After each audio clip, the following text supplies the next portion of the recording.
Salut les mutants, c'est John Coffey de la Marvel Team, donc bienvenue pour cette nouvelle vidéo. Donc aujourd'hui on va parler un peu du cas Sek Gecko. Bon, je dois vous avouer, je voulais pas vraiment le faire de base ce cas-là, parce que bon, je trouvais pour moi c'était un peu obvious. Je trouvais pas vraiment de sous-texte à ajouter. Mais je vois les gens commencer à dire « Ah Marvel, tu parles de tout le monde sauf de Sek Gecko. T'as chaud, t'as peur. » Non, je n'ai pas peur de Sek Gecko. On appelle ça le respect, c'est différent. Oui, si je tremble, c'est parce que la fenêtre est ouverte, c'est pas parce que... Je déconne. Non, j'ai pas peur du tout, non, c'est juste que, ouais, bon, je voyais pas vraiment de truc, mais bon, vu qu'on m'a un peu harcelé, décidément, on est vraiment des experts dans ce domaine, les gars, remettez-vous en question. Du coup, je me suis dit, bon, je vais quand même en parler, donner une analyse, en tout cas mon analyse sur son évolution physique. Et qu'on va voir si, voilà, dans son évolution, il y a des moments de doute, ou si le doute n'est pas permis, ou voilà, ou bref, vous avez compris, c'est parti. Donc le premier physique qu'on va voir, c'est son niveau physique qu'il avait en 2011, si je ne me trompe pas sur cette photo, je crois. Là, on peut voir que il est pas skinny fat, hein. Il est fat. Je dirais qu'il est plus fat, mais quand même, on voit quand même qu'il a quand même des pecs qui sont plus ou moins formés. Donc j'ai l'impression que quand même derrière, il faisait un peu de sport. Je dirais pas que c'était un gros muscu. Mais peut-être qu'il pompait un peu, je sais pas, peut-être qu'il avait fait un séjour au star juste avant, moi je sais pas. Mais en tout cas, il avait l'air de quand même s'entretenir bien, parce que là, sur cette photo de 2011, il a quand même 30 ans. Et pour 30 ans, pour un mec qui de base, je rappelle lui en tout cas vers 2005-2006, c'est-à-dire vers ses 20 ans, sa vingtaine, il était assez fin. Du moins, il avait l'air assez fin quand on peut l'observer dans ses différents clips. Donc à 30 ans, ouais, il a pris un peu de gab, mais aussi pas mal de gras. Mais c'est pas une catastrophe non plus. Donc ensuite, on va directement passer en 2013. On peut voir que là, son physique, il s'est dégradé. Là, clairement, en 2013, c'est pas du tout le même physique qu'il avait en 2011. Hein. On voit qu'il a pris un peu plus de gras. Il a perdu un peu cette forme de masse musculaire qu'il avait au niveau des pecs, voilà, qui était plus ou moins dessinée en 2011. Donc là, clairement, il a dû laisser aller. Il a un peu une couche de gras un peu partout sur le corps. Franchement, c'est pas non plus une catastrophe. Parce que pour un mec qui, à mon avis, faisait pas beaucoup de sport, a dû se laisser aller pendant ces 2 ans, peut-être parce que la famille, le travail, bref, j'en sais rien. Ça va, il a la chance vraiment de stocker le gras partout au niveau de son corps et pas de stocker à une zone qui fait qu'il a un bide de camionneur, etc. Donc franchement, bon, l'état est quand même un peu, on peut dire c'est un peu une catastrophe, mais je veux dire, ça peut être pire pour quelqu'un qui ne fait pas vraiment d'efforts physiques à cet âge-là, ça peut vraiment être pire. Donc ça je dis, c'est un peu une cata, mais c'est pas non plus le truc irrémédiable quand tu vois ce gabarit-là, c'est ça que je veux dire en fait. Ensuite, en 2015, j'ai l'impression que ça devient de plus en plus un bonhomme tout gras. C'est-à-dire, mais comme j'ai dit, c'est un avantage qu'il a, ce qui stocke vraiment le gras partout de manière plus ou moins égale. Ce qui fait que ça fait, on dirait un bonhomme tout gras, mais ça fait pas vraiment, tu te dis c'est un gros large. Il met un t-shirt, tu peux limite te dire peut-être qu'il est stock. Mais on voit quand même, on peut voir au niveau de la définition des pecs, des bras, qu'il en a pas du tout. Donc vraiment, c'est vraiment une grosse couche de gras qu'il a à peu près sur tout le corps, tu vois, qui s'accumule comme ça. Donc 2015, ça veut dire son état stabilise, voire prend encore un peu plus de fat en 2015, de ce que je peux constater. Donc toujours en 2015, octobre 2015, c'est-à-dire fin 2015, là par contre, il y a une explosion physiquement. Là on peut voir dans le clip qu'il avait sorti, il a pris de ouf. Et il a pris principalement du muscle. Ce qui est vraiment impressionnant. C'est limite, il a perdu du gras même, faut le dire très clairement, il a perdu du gras, il n'est pas hyper sec, attention, et il a pris du muscle. Donc 2015 déjà, en 8 mois, il a fait une transformation, on peut se dire, ah ouais, quand même pas mal.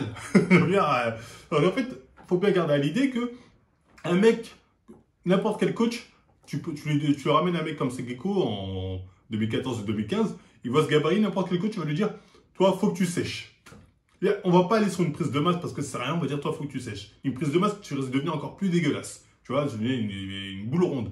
Donc, n'importe quel coach aurait visé une sèche avec une prise de muscle. Bien sûr, quand on dit sèche, c'est quand même une petite prise de muscle, on voyait qu'il n'avait pas quand même une masse musculaire. Mais là, il y a eu sèche, une grosse prise de muscle. Et une petite sèche, là, il y a une grosse prise de muscle. Ce qui est très impressionnant. Ce qui est très, très impressionnant. Comme je dis, il n'y a aucun coach qui aurait pris le pari de faire ça. En tout cas, aucun coach de random, on va dire, entre guillemets. Après, certains coachs peut-être, mais enfin bref, voilà, aucun coach random aurait visé ça comme physique, tu vois, avec la base qu'il avait en début 2015. Donc, le physique qu'il a, c'est très impressionnant. Donc, bref, en tout cas, à partir de 2015 jusqu'à au moins 2019, voire 2020, il va garder à peu près ce gap-là. Il y a un gap quand même d'un mec qui est vraiment massif. qui est pas super sec non plus, il faut bien le reconnaître. Certains peuvent me dire, oui, mais Marvel, encore une fois, c'est possible, regarde, ça fait Strongman. Il a un gap de Strongman au final, voilà, tata. Deux choses. Les Strongman, déjà, il faut savoir que 90%, voire 99% d'entre eux sont chargés comme des buffs. J'en ai marre d'entendre des gens dire non, non, Strongman c'est une force naturelle, il faut arrêter les conneries. La plupart des Strongman, ils avaient tous des corps de lâche avant d'être Strongman, il faut être assez clair. Et oui, ça existe des mecs qui, par exemple, arrivent à avoir une carrure imposante comme ça, et étant massif, avec, on va dire, un peu de gras, mais une masse musculaire derrière. Tu vois, pas très sec, mais une bonne masse musculaire derrière. Il y a des mecs comme ça qui arrivent à avoir vraiment des gaps type Strongman, si vous voulez, naturellement. Mais généralement, ces mecs-là, c'est des mecs qui ont ces prédispositions dès l'adolescence. Ça a commencé à venir. Ils ont grandi, ils ont pris pas mal de muscles, et aussi un peu de gras, en faisant très peu d'efforts. Ça arrive. Il y a des mecs comme ça, j'en connais, naturellement. On voit certains judokas qui ont souvent ce genre de type de gabarit en poids lourd, hein, qui sont naturels. En tout cas, certains judokas naturels, ça on peut l'observer. Peut-être Teddy Riner fait partie de ceux-là. Hein. Après, bon, il faudrait faire son analyse pour voir, mais Teddy Riner, voilà, ce type de physique naturel. Je connais des mecs qui ont à peu près des gaps comme ça en étant naturellement, voilà. Donc oui, mais généralement, ces mecs-là, ils ont eu ce physique voilà, de très tôt, depuis la 200. Je rappelle que Gecko, à ses 30 ans, il ressemblait encore à ça, il est passé de ça à ça.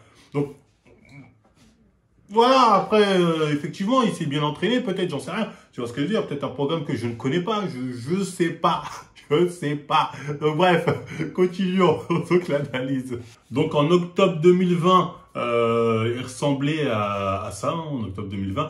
Donc là, encore une fois, c'est un physique, on va me dire, oui, mais Marvel, regarde, c'est pas un physique de oufissime, tatati, tatata. Moi, je trouve que le physique est pas mal déjà, faut bien reconnaître. Et surtout, je dirais, les gars, faut pas forcément des fois se fier à des critères physiques quand on a un doute. Il faut surtout se fier à l'évolution, le temps d'évolution, comment l'évoluer, quelle est ta base, etc., etc. Il y a plusieurs critères qu'il faut savoir faire ce genre d'analyse. J'essaie de vous donner les pistes. Après, à vous de réfléchir. Ensuite, là, on arrive en octobre 2021, où là, il nous met cette super photo en nous disant, voilà, pour mes 41 ans, j'ai décidé de m'offrir des abdos. Donc, effectivement, on voit la photo, on se dit, ouh, quelle sèche! Comparé à octobre 2020, quelle sèche! Franchement, il a bien séché. Il n'a pas perdu tant que ça, je dirais même, on a peut-être même l'impression qu'il a pris en masse musculaire. Après, c'est peut-être dû à l'effet de la sèche, qu'effectivement, quand on voit cette photo, on peut douter. Mais ça peut être aussi rien qu'un effet de lumière. Il peut jouer avec la lumière, surtout que quand on voit que la photo qu'il a postée la veille, bah, il n'était pas aussi saillant. En tout cas, au niveau des abdos, il n'était pas aussi découpé, même au niveau des épaules, pas aussi sec au niveau de... Donc, on peut se dire, bon, il triche, bonne lumière, on l'a tous fait, tu vois, lumière d'ascenseur, lumière de je sais pas quoi, pour faire un mec plus sec, plus balèze. Donc, voilà. On peut se dire ça, on peut dire, oui, mais Marvel te fait pas avoir par la lumière, et effectivement, je l'entends. Ça peut être un effet photo, donc il n'y a pas de souci là-dessus.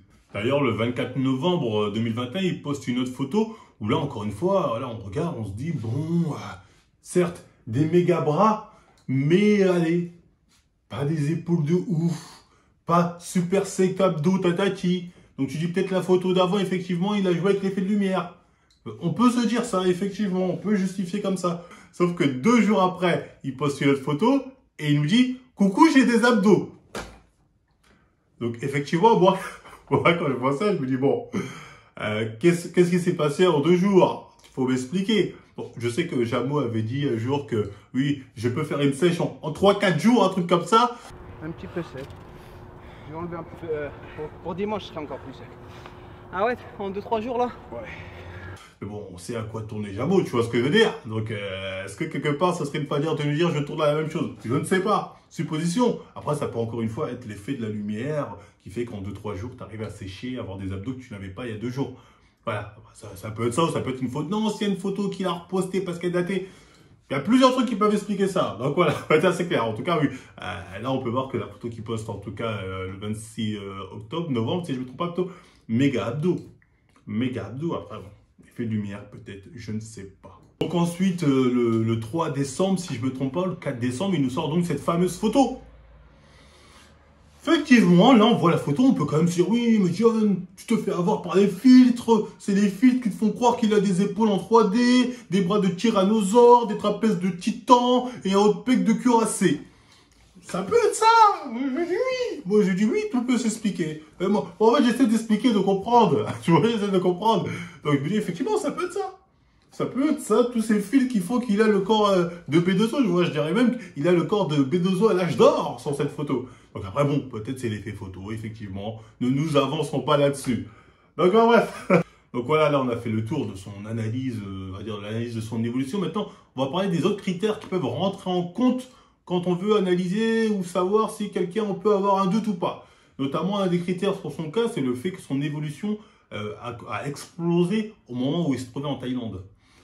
Pour ceux qui ne savent pas, la Thaïlande, c'est un peu la Mecque des dopés. Là-bas, tu veux te charger, tu vas comme ça, n'importe quel mec de rue, tu dis, file-moi de la testo, il te jette ça.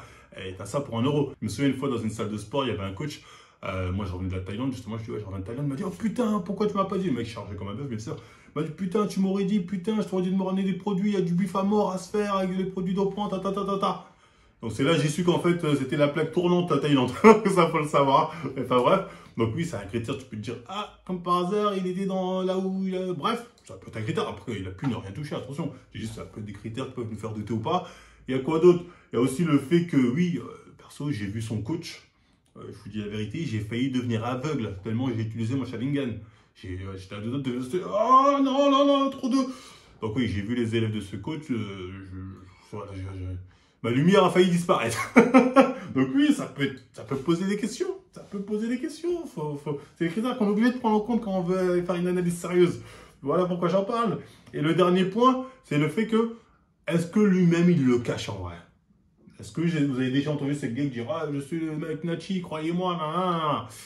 J'ai pas l'impression. C'est vrai que dans le rap, c'est un peu tabou le sujet du dopage parce qu'il y a un peu ce côté « Ah, si tu te cherches, t'es pas vraiment viril, ta. » Alors qu'encore une fois, ça n'a rien à voir, mais enfin, ouais, c'est un peu ce côté, on a honte de l'admettre. Alors qu'au final, moi, je connais des mecs, putain, ils sont dopés, mais putain, je te dis qu'ils n'ont pas attendu d'être dopés pour être des bonhommes. Je veux dire, dopé, pas dopé, le mec, tu voulais envoyer avec lui, te rouler. Il y a des mecs qui prennent des couilles une fois qu'ils sont dopés, mais je veux dire, c'est pas le cas de tout le monde. Enfin, ouais, c'est un peu tabou, mais est-ce que lui, il le cache? Je sais pas vraiment. J'ai écouté un son où même lui, il dit que, oh, je veux faire ma cure. À la couverture, demain je commence une nouvelle cure. Prends garde à lui perdre. Non mais j'ai pas ma cure de détox avec mon petit thé vert, j'en sais rien. Donc voilà, bref, j'ai fini mon analyse. À vous de tirer les conclusions que vous voulez à partir de toutes ces pistes que je vous ai données. Encore une fois, après qu'il soit dedans ou pas, au final, on s'en bat les reins. Moi, j'aime bien faire des analyses, voir un peu l'évolution, comment c'est passé. Donc moi, ça m'intéresse de faire ce genre de vidéo. Mais au final, moi, ce que j'ai surtout retenu, c'est que Gecko, c'est devenu un passionné de musculation.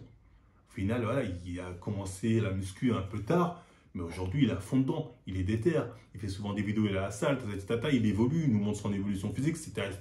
Et rien que le fait que ça puisse motiver d'autres personnes, ben moi, je suis content. Et c'est ça le plus important au fond, les gars. Parce que savoir si on peut douter ou pas, effectivement, c'est bien de le savoir. Je ne le dis pas, c'est bien de le savoir. Mais le plus important, c'est est-ce qu'il vous donne la hargne de vous remettre au sport? Est-ce qu'il vous donne l'envie de vous dépasser? C'est ça la question. Est-ce qui vous donne envie de vous charger Avant que j'arrête avec des conneries comme ça. Donc, bref. Je suis un bâtard. Bref, beaucoup d'humour dans cette vidéo, bien évidemment, à prendre au second degré. Donc voilà, bref, c'était tout pour cette vidéo. Dites-moi ce que vous avez pensé en commentaire. Voilà, vos doutes, vos non-doutes, etc. On like, on partage, on s'abonne. Code Marvel 15 chez Natura Force, les codes sont en description. Allez-y maintenant parce qu'à partir du mois prochain, le code il passe à 10%. Donc c'est ce moment-là qu'il faut en profiter. Donc les liens sont en description. Donc après, moi, tout ce que je peux vous dire, c'est suivez nous, Instagram, Facebook, tout ça. Likez, partagez encore une fois et à la prochaine, 8 ans.